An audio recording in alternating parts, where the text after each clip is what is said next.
अस्सलाम वालेकुम फ्रेंड्स, उम्मीद है कि आप सब ठीक होंगे।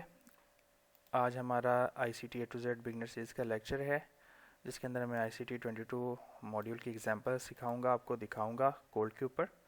तो अगर तो आप पहली बार मेरे यूट्यूब चैनल पे आए हैं तो मेक श्योर आप इस सब्सक्राइब करें और आप इस प्लेलिस्ट को पूरी को देखें जो ICT A to Z beginner series के नाम पे मैंने अपने यूट्यूब चैनल पे बना दी हुई है। ठीक है, बहुत ही फ़ायदेमंद है आपके लिए एंड इंशाल्लाह इससे आपको काफ़ी फ़ायदा होगा। तो वीडियो को शुरू करते हैं। तो यहाँ पे गोल्ड का चार्ट है 5 मिनट का। हमने न्यूयॉर्क का जो टाइम है उसके ऊपर रखना है चार्ट को। 12 AM पे मार्कआउट कर लेना है। जो कैंडल ओपन होगी, कोई भी टाइम फ्रेम है, कोई मसला नहीं है। 15 मिनट का अगर कैंडल है तो उसका ओपन रख लो, 5 मिनट का, 1 मिनट का, 1 घंटे का, it's all up to you, no problem. आपने मार्कआउट रख लेना है टिल 8:30। ओके, तो फिर क्या हुआ, ये हुआ कि प्राइस ने, हमारे पास ब्याज नहीं थी तो क्या हुआ, प्राइस ऑल टाइम हाई पे था। प्राइस ने क्या किया, एशिया और लंदन का हाई लेके स्वीप किया, मार्केट स्ट्रक्चर शिफ्ट किया। छोटे टाइम फ्रेम पे यहाँ पे फेयर वैल्यू गैप है, आपको टारगेट मिला इंटरनल रेंज लिक्विडिटी का। ये फेयर वैल्यू गैप था जिस पे मार्केट ने जाके आपको टारगेट दिया। मैंने कहा था ना आपको कि मार्केट जो है सिर्फ दो ही चीज़ों को सीख करती है, एक्सटर्नल लिक्विडिटी और इंटरनल रेंज लिक्विडिटी। ठीक है ना।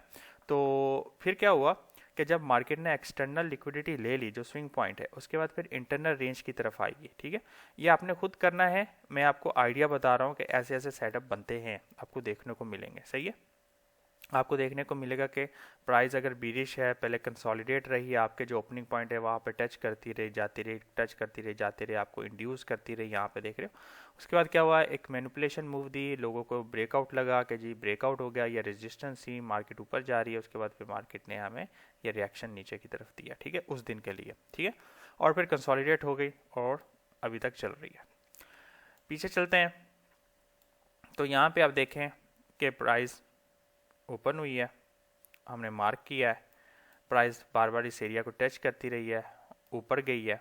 ऊपर जाने के बाद मार्केट स्ट्रक्चर शिफ्ट डिस्प्लेसमेंट के साथ ये फेयर वैल्यू गैप है, यहाँ पे इसने टच किया है और हमें प्रीवियस डे का जो हाई था वहाँ पे हमें इसने टारगेट दिया। उसके बाद न्यूज़ कैंडल आई है। न्यूज़ कैंडल में हम ट्रेड नहीं करते, that is pure gambling. ICT के हिसाब से हमें न्यूज़ कैंडल में ट्रेड नहीं करनी चाहिए और ना ही हमें ऐसी चीज़ करनी चाहिए जिसका हमें पता ना हो। अगर आपको नहीं पता कि प्राइस किधर तरफ जा सकती है तो दैट्स अ गैम्बलिंग। ओके, सो आपकी प्रोबेबिलिटीज़ होनी चाहिए, आपको पता होना चाहिए कि प्राइस ने मोस्ट लाइकली किधर जाना है। तो ये सिनारियो देख लें, ये एक सेटअप है ICT का, बहुत सारे आगे आने वाले हैं। और ये market structure shift, fair value gap बहुत इंपॉर्टेंट है। आप खाली एक चीज़ को लेकर पकड़ के चलोगे तो आपको समझ में आ जाएगा कि मार्केट कितना उसको रिस्पेक्ट करती है ओनली किल जोन आवर्स में।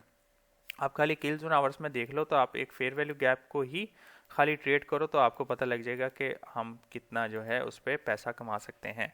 ठीक है, पीछे चल के एक क्लास एग्जांपल आपको दिखा देता हूँ। यहाँ पे मैंने 8:30 की लाइन ये लगा दी। ठीक है, मार्केट ओपन हुई, ये हुआ, वापस आके इसको टेस्ट किया, ऊपर चली गई है। ये फेयर वैल्यू गैप दिया था लंदन में, यहाँ से ट्रेड हो गई। यहाँ पे मार्केट स्ट्रक्चर यहाँ पे शिफ्ट हुआ। ठीक है, यहाँ पे minor fair value gap price I है, इसको कईयों के ब्रोकर ने इसको TP भी लग, वो SL लग गया होगा, and then it's go and at your consequent approachment of this order block, because market इस टाइम अपने प्रीवियस ऑल टाइम हाई के ऊपर टच कर चुकी थी। ठीक है, तो जिसके ऊपर मैंने अपने टेलीग्राम चैनल, अगर आपने ज्वाइन नहीं किया वो ज्वाइन कर लें, जिसमें मैंने आपको ये टारगेट भी बताया था, प्राइस उस तरफ जा रही है। आप अगर देखो तो प्राइस जो है ऊपर की तरफ यहाँ पे इस जो एरिया की तरफ है वो जा रही है, जो आज या कल में पहुँच जाएगी। ठीक है, तो ये मैंने दिया था टारगेट आपको, सॉरी, आपको ये टारगेट दिया था मैंने इसके बेस पे जो आपका है स्टैंडर्ड डिविएशन। ठीक है, उसके हिसाब से मैंने टारगेट दिया था और इंशाल्लाह मार्केट उधर जाएगी। मैं आपको बताऊंगा स्टैंडर्ड डिविएशन का भी, जिसमें OT जब हमारी सीरीज़ आएगी ICT की तो उसके अंदर मैं आपको समझाऊंगा। ठीक है, ये वाली सीरीज़ में। तो उम्मीद है कि आपने इस से कुछ सीखा है। मैं चाहता हूँ कि आप इस पे डेली बेस पे प्रैक्टिस करें। आपको जो मैं इतने दिन बीच में गैप दे रहा हूँ तो उसका ये फ़ायदा है कि आप इस पे प्रैक्टिस करें। ठीक है, और पेपर ट्रेड करें। जब पेपर ट्रेड पे आप कामयाब हो जाएं तो फिर आप जो है अपना रियल पैसा लगाएं। रिस्क मैनेजमेंट बहुत इंपॉर्टेंट चीज़ है, अगर उसको फॉलो नहीं करेंगे तो ये मार्केट में, मैं आपको बता रहा हूँ कि आपको सिर्फ 1 साल चाहिए सारे दुनिया जहां का पैसा कमाने के लिए, अगर आप इस पर टिक जाते हैं। ठीक है, तो उम्मीद है कि आप जो है इससे कुछ सीखेंगे। और जो मैं आपके लिए वीडियोस बना रहा हूँ, मेक श्योर आप अपने दोस्तों में शेयर करें, इसको लाइक कर दें, चैनल को सब्सक्राइब कर दें, मेरे टेलीग्राम चैनल को ज्वाइन कर लें। और अगर अभी तक आपने कोई ब्रोकर को चूज़ नहीं किया तो मेक श्योर आप उस ब्रोकर को भी चूज़ कर लें। अल्लाह हाफिज़।